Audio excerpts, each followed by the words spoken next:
দেবকী যখন অষ্টম সন্তানের জন্ম নিতে যাচ্ছিলেন, তখন কারাগার জুড়ে গভীর অন্ধকার নেমে আসে এবং হঠাৎ করেই এক অলৌকিক ঘটনা ঘটে। রাতের আকাশে অদ্ভুত আলোর ঝলক দেখা যায় এবং কারাগারের দরজাগুলি স্বয়ংক্রিয়ভাবে খুলে যায়। কারাগারের রক্ষীরা গভীর ঘুমে আচ্ছন্ন হয়ে পড়েন। এই অলৌকিক ঘটনার মধ্যেই দেবকীর জন্ম দেন একটি পুত্র সন্তান। তিনি ছিলেন ভগবান শ্রী বিষ্ণুর অবতার শ্রীকৃষ্ণ। শ্রীকৃষ্ণের জন্ম এবং তার সঙ্গে জড়িত ঘটনাবলী হিন্দু পুরাণে একটি অত্যন্ত গুরুত্বপূর্ণ অধ্যায়।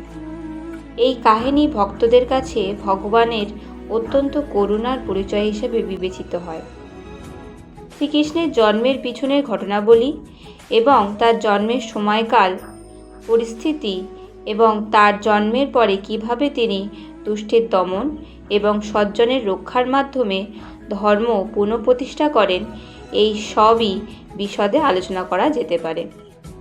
তার আগে বন্ধুরা, তোমরা যদি আমাদের চ্যানেলে নতুন হয়ে থাকো তাহলে চ্যানেলটিকে সাবস্ক্রাইব করে ভিডিওটিতে একটি লাইক করো এবং কমেন্টে অবশ্যই লেখো জয় শ্রীকৃষ্ণ।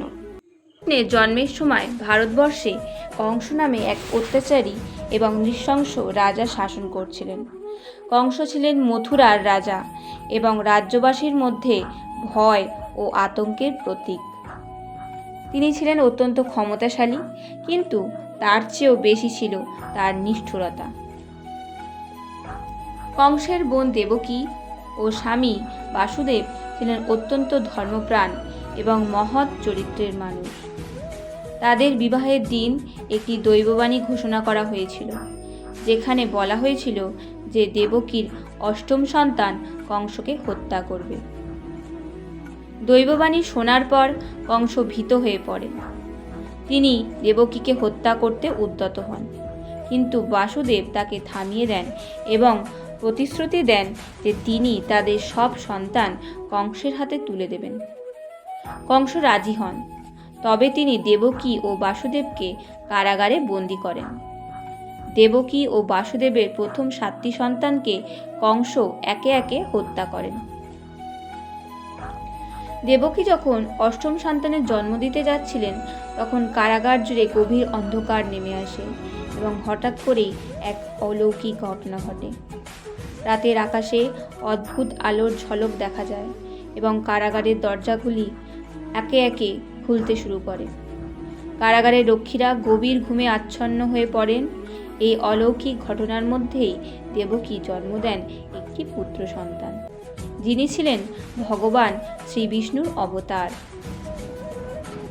শিশু কৃষ্ণের জন্মের পর বাসুদেব দেবতাদের নির্দেশনা অনুযায়ী শিশুটিকে গোপনে গোকুলে নিয়ে যাওয়ার জন্য প্রস্তুত হন। তিনি শিশুটিকে একটি ছোট্ট ঝুড়িতে রেখে যমুনা নদী পেরিয়ে গোকুলের উদ্দেশ্যে যাত্রা করেন। যমুনার জল সেদিন অলৌকিকভাবে বাসুদেবের পথকে সহজ করে দেয়। বাসুদেব যখন যমুনার মধ্যে দিয়ে যাচ্ছিলেন, তখন যমুনা নদীর জল কোমর পর্যন্ত উঠে আসছিল, কিন্তু জল কখনোই শিশুর ঝুড়ি পর্যন্ত উঠতে পারছিল না।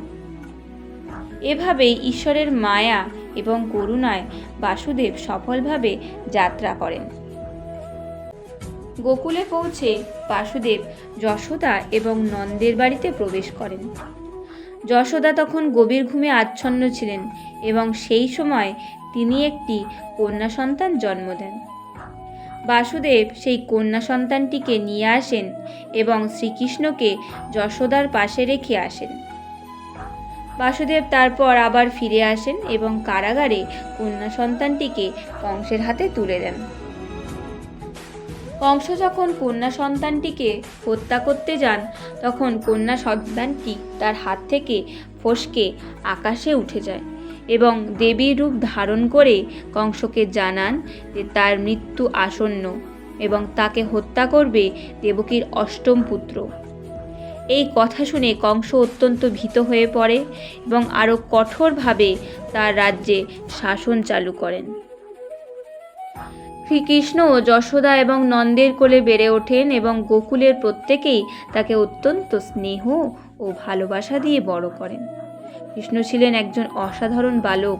তিনি ছোটবেলাতেই তার অলৌকিক শক্তি ও দৈব শক্তির পরিচয় দেন। তিনি কালীয় নাগের বিষাক্ত জলকে পরিশুদ্ধ করেন, পুতনা রাক্ষসীকে বধ করেন এবং তার বন্ধুদের সঙ্গে মজার মজার লীলা করেন। বাল্যকাল কাটিয়ে যখন শ্রীকৃষ্ণ যুবক হন, তখন তিনি প্রকৃত উদ্দেশ্য পূরণের জন্য মথুরায় ফিরে আসেন। তাকে নিতেই কংসরই লোক গিয়েছিল। তিনি সেখানে গিয়ে কংসকে আহ্বান জানান এবং অবশেষে কংসকে হত্যা করেন। এইভাবে তিনি মথুরা এবং গোটা ব্রজভূমিকে অত্যাচার এবং নিষ্ঠুরতার হাত থেকে মুক্ত করেন। শ্রীকৃষ্ণের জন্ম এবং জীবনের ঘটনা আমাদের শেখায় যে ধর্ম ও ন্যায়ের প্রতিষ্ঠা করতে ঈশ্বর সবসময় উপস্থিত থাকেন। তার জীবনের প্রতিটি অংশই ভক্তদের জন্য একটি শিক্ষণীয় গল্প। তিনি শুধু দুষ্টের দমন করতেই জন্ম নেননি, বরং তার লীলার মাধ্যমে পৃথিবীকে প্রেম, ধর্ম এবং ন্যায়ের পথে পরিচালিত করেন।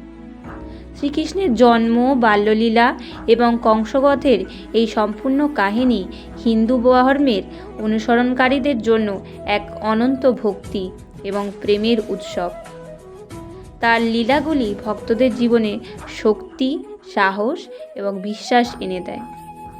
জয় শ্রীকৃষ্ণ।